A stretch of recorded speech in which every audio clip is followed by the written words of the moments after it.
yang presentasi silakan. Baik, dipersilakan untuk kelompok 1 Atalah. Izin share screen ya, Pak. Ya.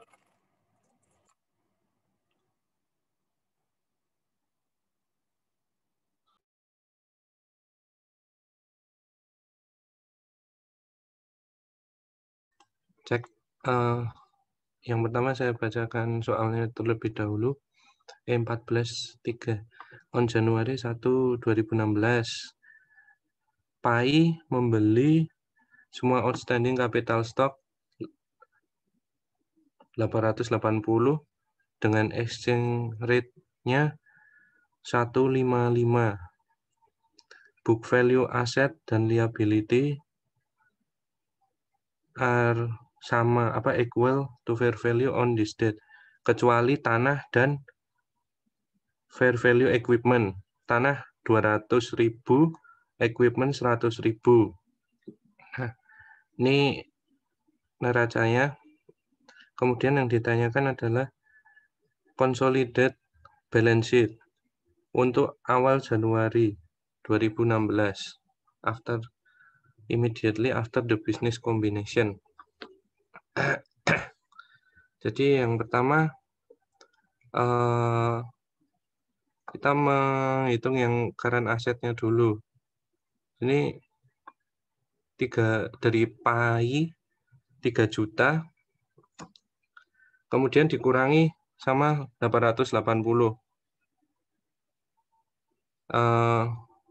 Ini ngitung yang langsung ke kanan ya. Yang selanjutnya yaitu STA. Yang STA tuh kan 100.000 terus dikali sama rate-nya ini 155. Jadi ketemunya 155.000. Terus dijumlahkan jadi 2275.000. Kemudian land-nya. Land-nya di sini 800.000, kemudian untuk STA-nya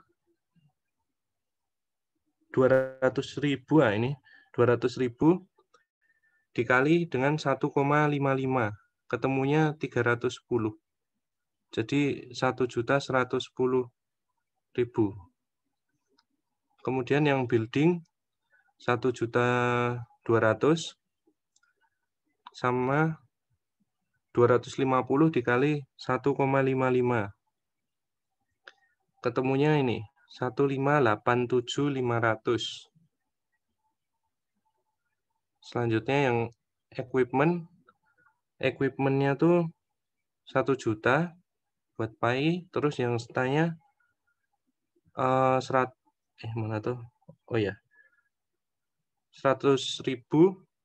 dikali 155. Ketemunya segini 1.155.000. Oh, ini buat goodwill-nya tuh sebenarnya nggak tahu dialokasikannya kemana, tapi ya udah dialokasikan ke goodwill aja. Dapatnya dari mana tuh ini? Yang pertama retained earning ditambah sama capital stock sebesar 300.000. Kemudian ini fair value ada selisih berarti ya. Land 200 dikurangi 100 jadi 100. Kemudian selisih yang equipment-nya 100 dikurangi 50 jadi 50.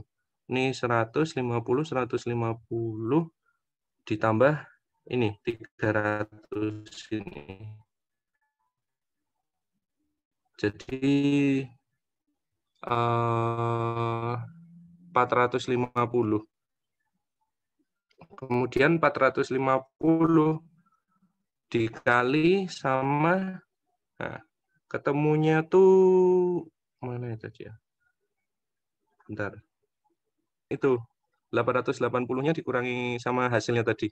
Enggak saya tulis di sini. Selanjutnya buat liability, current liability 600.000 terus ditambah sama ini 50.000 dikali 1,55. ketemunya 677.500. Yang selanjutnya notes payable 1 juta, sama ini berapa nih? 150 dikali 1.555. Ketemunya 1.232.500. Nah, buat kabel sama RE langsung aja, nggak ada di STA. Oke, makasih ya.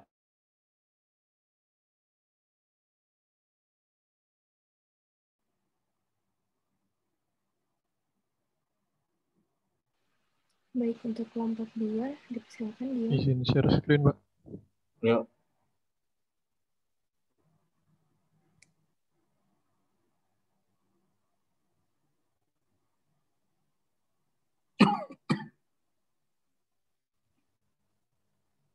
Apakah sudah terlihat?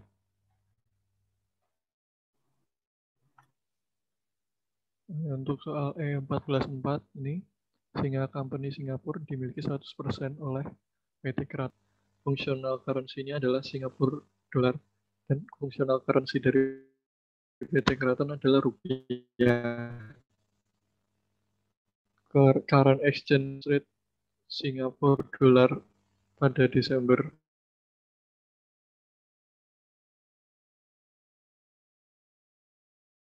800.000 Singapura dolar. Historical exchange rate-nya 9.300. Yang ditanyakan adalah amount building pada foreign currency statement, remeasured statement, dan translated statement. Pada foreign currency statement besar 150.000 Singapura dolar, yaitu pada historical cost. Pada remeasured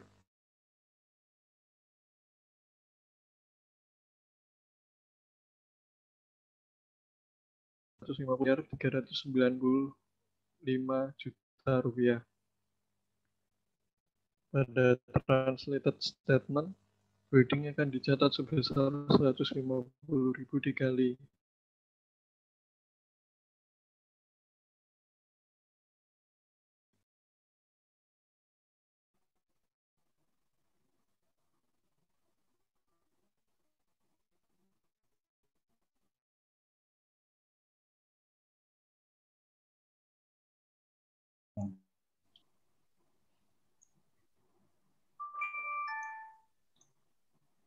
sudah terlihat.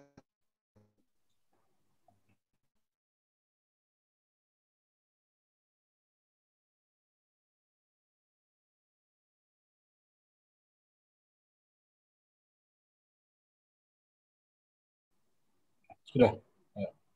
Selanjutnya melakukan akuisisi 80% saham Shin Company di Jepang senilai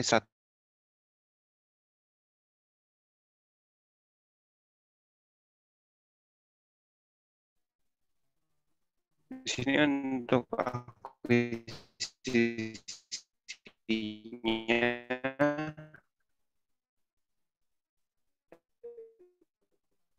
ditemukan pada spot rate 1 Januari. Jadi senilai 105 miliar baht.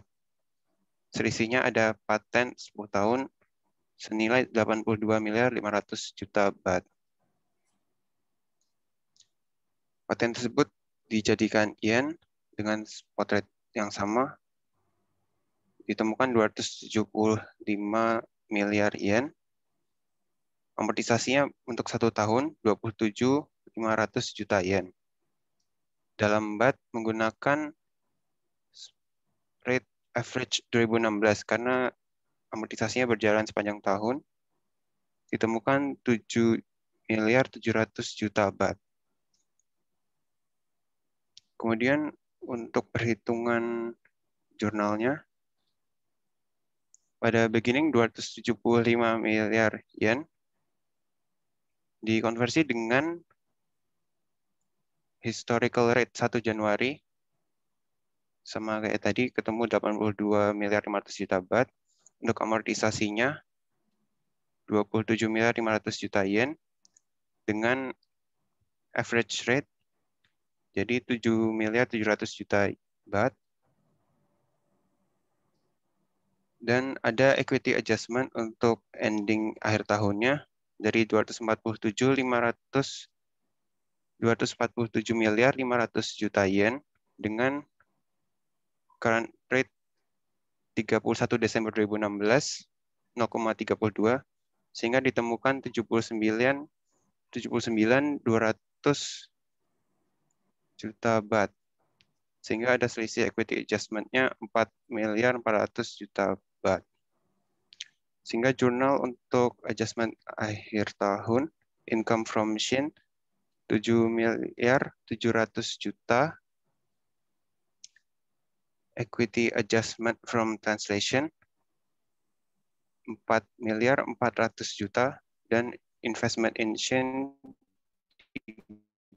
3 miliar 300 juta. Mungkin sekian. Izin share screen, Pak. Selanjutnya, exercise 14.6. PAL mengakuisisi seluruh saham STA pada 1 Januari 2016 dengan harga $163.800. Ketika STA memiliki capital stock 60.000 pound dan return earning 30.000 pound. Aset STA dan liabilities-nya sudah sama dengan fair value, kecuali equipment dengan masa manfaat 3 tahun yang under value 6.000 pound, sedangkan sisa excess-nya dimasukkan ke paten dengan useful life 10 tahun. Functional currency yang dimiliki STA adalah pound dengan exchange rate sebagai berikut. Kemudian yang diminta itu, yang pertama adalah menentukan unrealized transaction gain or loss pada 31 Desember 2016 terkait dengan equipment, dan yang kedua adalah unrealized transaction gain or loss terkait dengan paten. Jadi yang pertama, kita tentukan dulu excess value-nya. Investment cost-nya tadi $163.800, dan book value STA itu 60.000 capital stock, 30.000 return earning dikalikan dengan rate pada 1 Januari. Hasilnya 149.400. Kemudian selisihnya itu masuk ke excess value 14.400. Equipment tadi under value 6.000 pound dikalikan dengan rate 1 Januari $9.960, dan selisihnya ke paten sebesar $4.440 atau setara dengan 2.675 pound. Kemudian masuk ke soal yang pertama, menentukan unrealized gain atau loss terkait dengan equipment. Jadi pada 31 Desember ada undepreciated equipment sebesar 4.000, yaitu beginning-nya dikurangi dengan depresiasi. Exchange rate-nya menggunakan current rate pada 31 Desember 1,64 menjadi $6.560.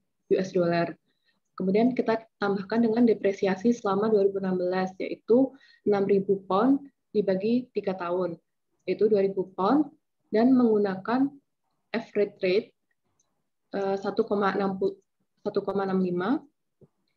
hasilnya $3.300. Kemudian dijumlah 9.860. Kemudian di beginning-nya excess equipment itu ada 6.000 pound dengan exchange rate-nya saat 1 Januari 1,66, $9.960, dan selisihnya itu menjadi unrealized translation loss sebesar $100. Dan yang kedua itu menentukan gain atau loss terkait dengan paten. Unamortized paten pada 31 Desember itu sebesar paten awal dikurangi amortisasi 2.407 pound. Kita ubah ke US dollar menggunakan current rate 31 Desember 1,64 menjadi 3.948 US dollar. Kemudian kita tambahkan amortisasi selama 2016, yaitu paten awalnya 2.675 pound, kita bagi 10, Kemudian kita kalikan exchange rate yang average 2016 1,65, hasilnya 4.442 US dollar. Dan kita jumlahkan tadi yang amortis sama amortisasinya 4.390. Kemudian beginning patennya itu 2.675 pound dikalikan dengan exchange rate 1 Januari menjadi 4.440 US dollar. Dan selisihnya ini menjadi unrealized transaction loss. Sekian. Oke, makasih. Silakan yang berikutnya. Izin share screen, Pak.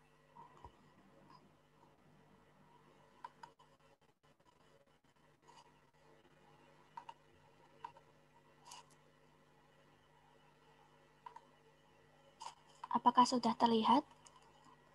Belum.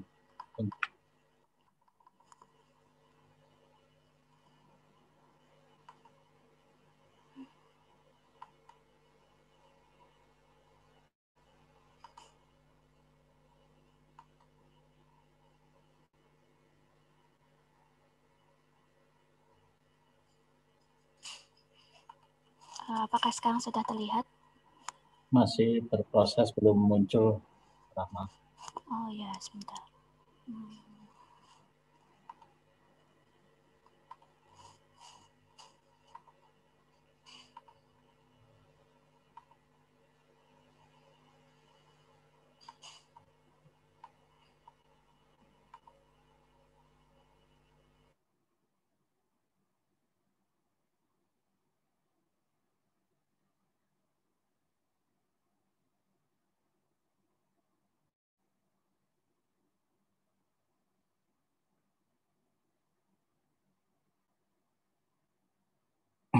Mungkin rekannya bisa bantu nih, Rama agak kesulitan screen sharing.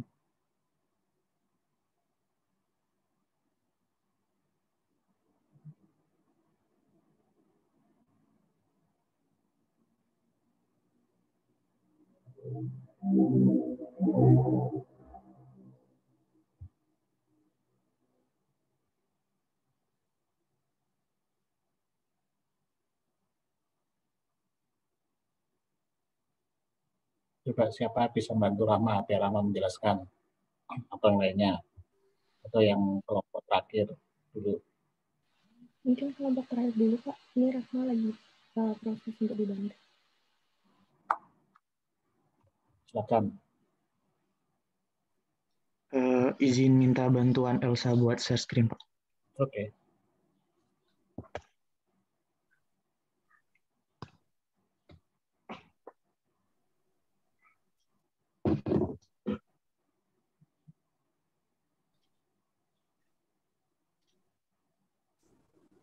Sudah terlihat? Sudah. Selanjutnya adalah exercise 14.8. Di sini ada 8 soal. Jadi kita bahas satu-satu dulu. Yang pertama, Fai memiliki selisih kerugian kurs sebesar $15 pada tanggal 31 Desember 2016 dan harus menentukan penyesuaian pada akhir tahun. Di sini diketahui penyesuaian ekuitasnya $8.000 diperoleh dari penjabaran akun asing yang sepenuhnya dimiliki oleh anak perusahaan.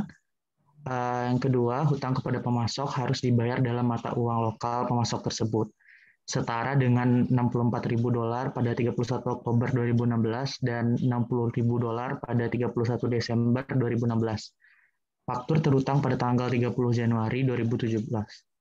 Dalam laba rugi konsolidasi 2016, berapa jumlah yang harus dimasukkan sebagai kerugian selisih kurs? Nah, di sini caranya adalah rugi selisih kurs tadi udah diketahui $15.000 dikurangi sama exchange gain akun payable. Nah, di sini didapatkan dari $64.000 dikurang $60.000 sehingga 15.000 dikurangi 4.000 dapatlah $11.000. Jadi yang dimasukkan ke kerugian selisih kurs adalah sebesar $11.000. Lanjut yang kedua, agak ke bawah L.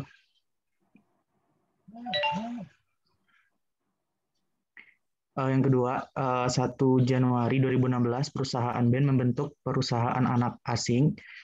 15 Februari 2016 anak perusahaannya membeli 100.000 LCU persediaan. 25.000 LCU dari persediaan awal merupakan keseluruhan persediaan pada 31 Desember 2016. Mata uang fungsional anak perusahaannya adalah dolar Amerika Serikat. Nilai tukarnya 2,2 LCU menjadi $1 pada 1 Januari 2016 sampai 30 Juni 2016. 2 LCU menjadi $1 pada 1 Juli 2016 sampai 31 Desember 2016.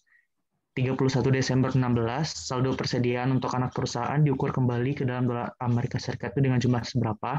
Di sini kita menggunakan historical rate, yakni sebesar 25.000 dibagi sama nilai tukar yang 2,2, jadi $11,36. Terus yang ketiga, di company memiliki anak perusahaan asing dengan 3,3 juta 600 unit properti, pabrik, peralatan dalam mata uang lokal. Aset sebelum akum penyusutannya per 31 Desember 2018. Dari jumlah tersebut, 2.400 LCU diperoleh 2016. Nilai tukarnya 1,6 LCU menjadi $1. 1.200.000 pada tahun 2017 LCU nilai tukarnya menjadi 1,92 LCU menjadi $1. Habis itu mata uang fungsional perusahaannya adalah Amerika Serikat. Nah, di sini ada asumsi aset tetap disusutkan dengan menggunakan garis lurus 10 tahun tanpa sisa. Nah, berapa biaya penyusutan yang berkaitan dengan properti, pabrik, dan peralatan dalam income statement 2018? Nah, di sini tadi ada properti, plant equipment-nya sebesar 2.400.000 dan 1.200.000. Kita bagi dengan exchange rates-nya. Kalau yang 2016 dibagi 1,6, terus yang kedua dibagi 1,8. Nah, dapatlah di situ 1.500.000 dan $666,667. Dibagi amortisasi periodenya itu sebesar 10 tahun. Nah, dapatlah annual depreciation-nya pada 2016 150.000 dan pada 2017 66.666,7. Jadi dapatlah biaya penyusutan itu sebesar 216,667. Next, nomor 4.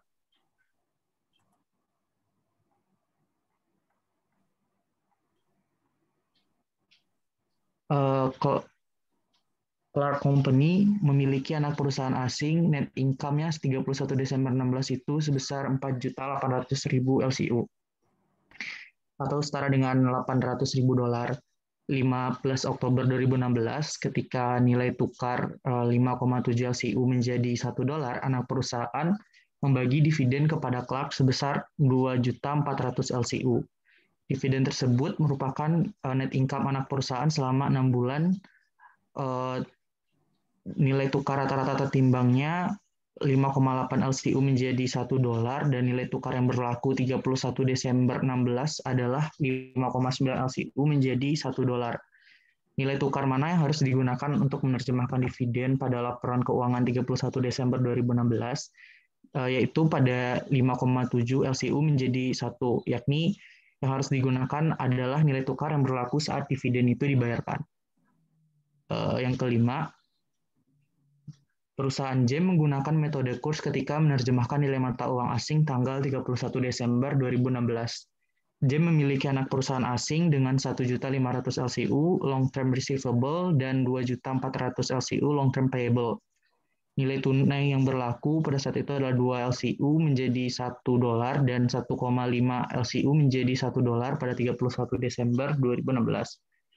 Maka akan menghasilkan piutang jangka panjang dan hutang jangka panjang berapa?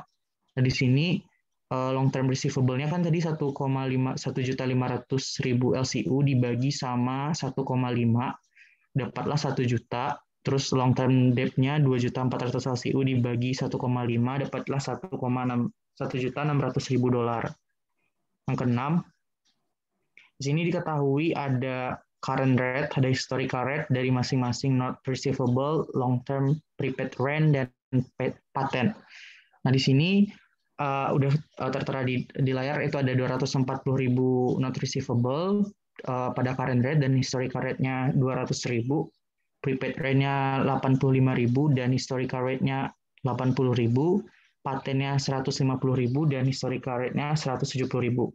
Nah, di sini diketahui juga mata uang fungsional anak perusahaan itu adalah mata uang negara tempatnya berada. Jadi berapa jumlah total yang harus dimasukkan dalam neraca konsolidasi ROS 31 Desember 2016 untuk 3 akun. Nah, di sini memakai current rate yakni sebesar 475.000 karena di sini dia translasi dan apabila aset dan liability pada translasi dia memakai current rate. Terus yang ketujuh, data inflasi suatu negara asing selama 3 tahun, yakni pada Januari 1 2015 ada indeksnya 150, Cheng indeksnya nggak ada, terus annual rate inflation-nya. Pada Januari 1 2016 ada 200, Cheng in indeksnya 50 dan annual rate of inflation-nya ada 33%. Januari 1 2017 ada 250 indeks dan Cheng in index pada 50 dan annual rate of inflation-nya adalah 25%. Dan Januari 1 2018 indeksnya 330 dan Cheng in indeksnya 80. Nah, annual rate of inflation-nya adalah 32%. Nah, di sini ditanya berapa cumulative inflation rate. Nah, ini sama dengan soal di P4 learning objective P14.3. Nah, di sini angkanya adalah 330 dikurangi 150 per 150. Jadi dapatlah 120%. Sekian dari saya. Oke, terima kasih. Silakan yang terakhir.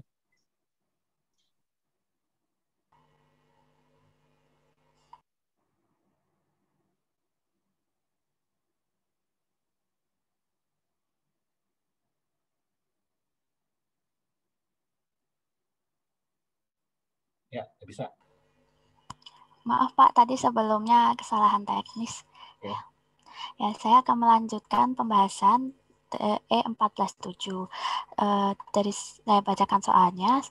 Pada Januari 1, 2016, Minang SDN-BHD of Malaysia memiliki 90% kepemilikan Urden AG of Germany senilai 180 juta Malaysian ringgit. Book value aset sama dengan fair value aset kecuali pada equipment terdapat enter value sebesar 500.000 dan pada land terdapat under value sebesar 1 juta. Pada saat pembelian, ekuitas Urden sebesar 50 juta common stock dan 20 juta retained earning. Pertanyaannya adalah tentukan berapa unrealized translation gain or loss pada Desember 31 2016 berkaitan dengan excess transaction. Pertama, untuk mencari unrealized translation, kita menentukan excess value dari pembelian Minang kepada Urden. Implied fair value dicari dengan nilai pembelian sebesar 180 juta dibagi dengan 0,9 atau 90% tadi dan menghasilkan 200 juta Malaysian ringgit.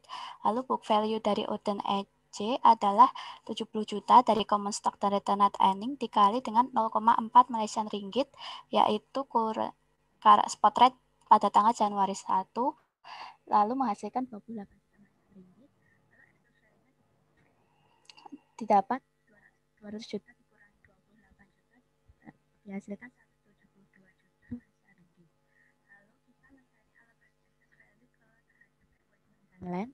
Untuk under value equipment, alokasi dari 500.000 dikali 0,4 Malaysian. Suaranya nggak kedengaran. Halo, apa masih sudah terdengar? Ya, udah.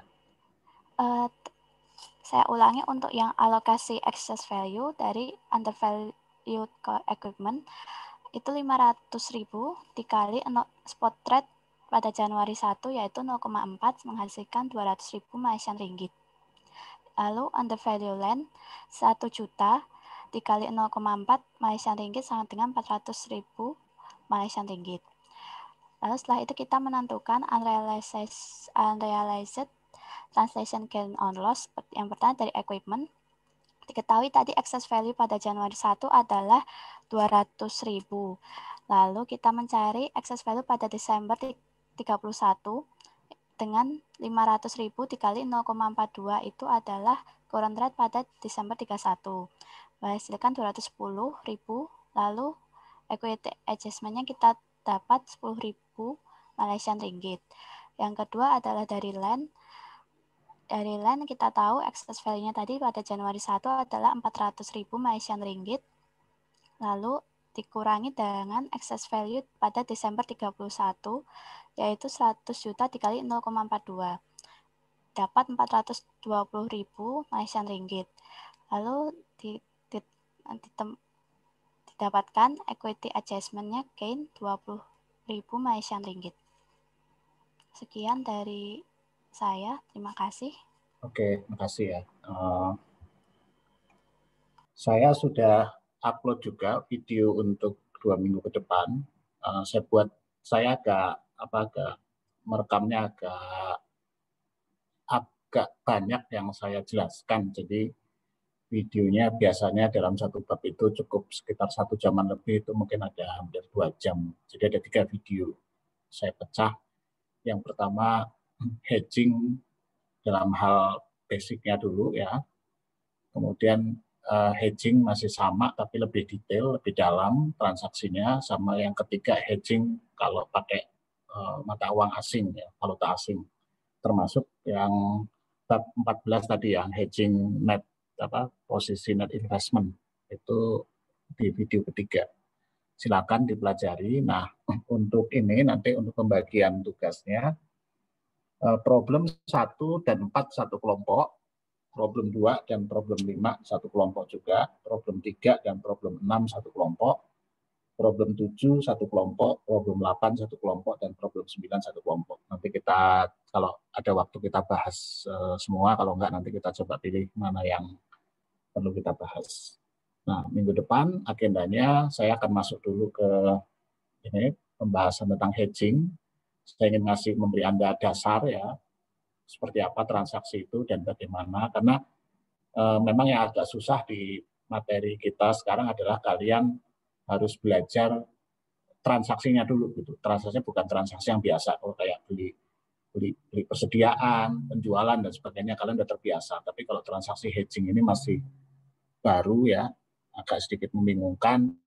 Kemudian juga dalam setiap situasi itu caranya sedikit berbeda, tapi kita coba lihat ya satu persatu pelan-pelan. Nanti saya berharap kalau kalian mengerti ininya, esensi transaksinya, maka tidak sulit untuk mengerti bagaimana akuntansinya.